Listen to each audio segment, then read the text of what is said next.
My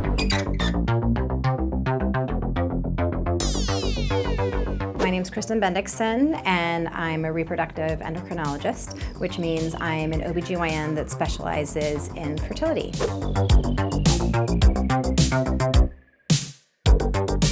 In general, it's not a great idea to insert soap all the way up into the vagina. The vagina is a very balanced and sensitive ecosystem full of a lot of different types of bacteria that are in balance with each other.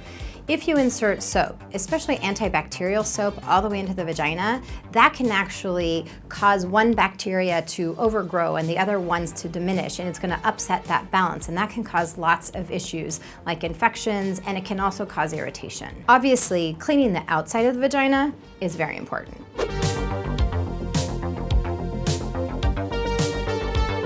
Some of the reason that women react so differently to hormonal birth control is that with estrogen, for example, there's different levels of estrogen. You can have higher levels of estrogen or lower levels of estrogen within the birth control. Or with the progestins, you can have different levels of progestins, and you can also have different types of progestins. So imagine all the different combinations of the different levels of estrogen, the different levels and types of progestins. Throw that all together, there's lots of different types of combinations of hormonal contraception.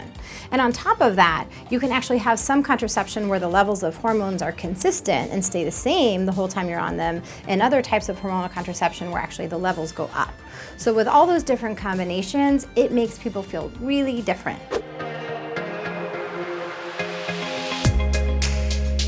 So you can take patches, there's shots. You can actually have implants, which are little rods that get implanted in your skin, in your arm.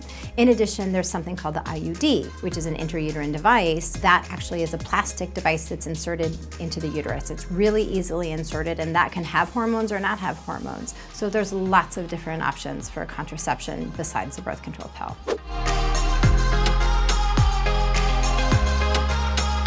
Kegel exercises are actually very effective at strengthening the pelvic floor muscles, so they can be used as a treatment for certain types of urinary incontinence and also uterine prolapse when there's a drop in the uterus.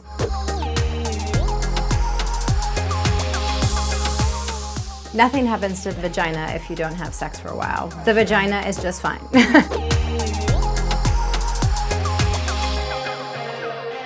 The vagina is actually designed to stretch. That's what actually happens when a woman has a baby vaginally, because the baby's head and the baby's body has to come through the vagina to get out.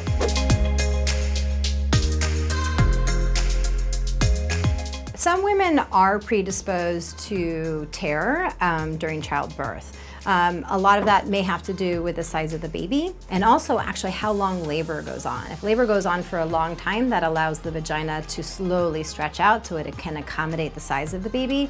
If the labor is really short, sometimes the vagina just hasn't had time to stretch out, and so the vagina is more likely to tear. In having intercourse, the vagina is probably more likely to tear, obviously if it's rough intercourse or also if there's not enough vaginal lubrication.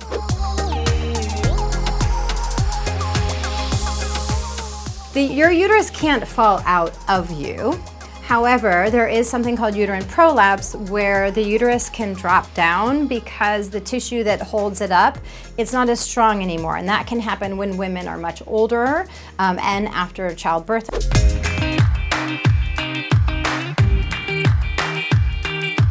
So the outside of the vagina, which is the labia, can look very different. Women can have larger labia or smaller labia. They can be darker in color, lighter in color, and all of those variations are normal.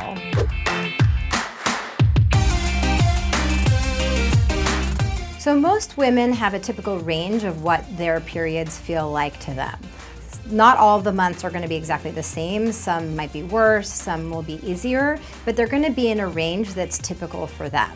If they have a period that is really different than a normal period, that might be a good time to actually go and speak with your gynecologist. If you have painful periods, especially ones that disrupt your life, you really need to talk to your gynecologist about it. A healthy amount of sex is the amount of sex that you feel comfortable with and you want to have.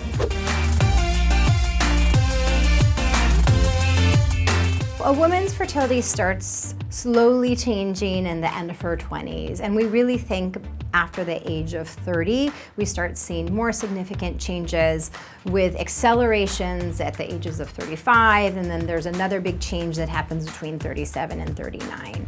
So if you're thinking about starting a family, or you're thinking about freezing your eggs because you want to save your chance for having a baby in the future, you should really start thinking about that in your early 30s and start addressing it before the age of 35.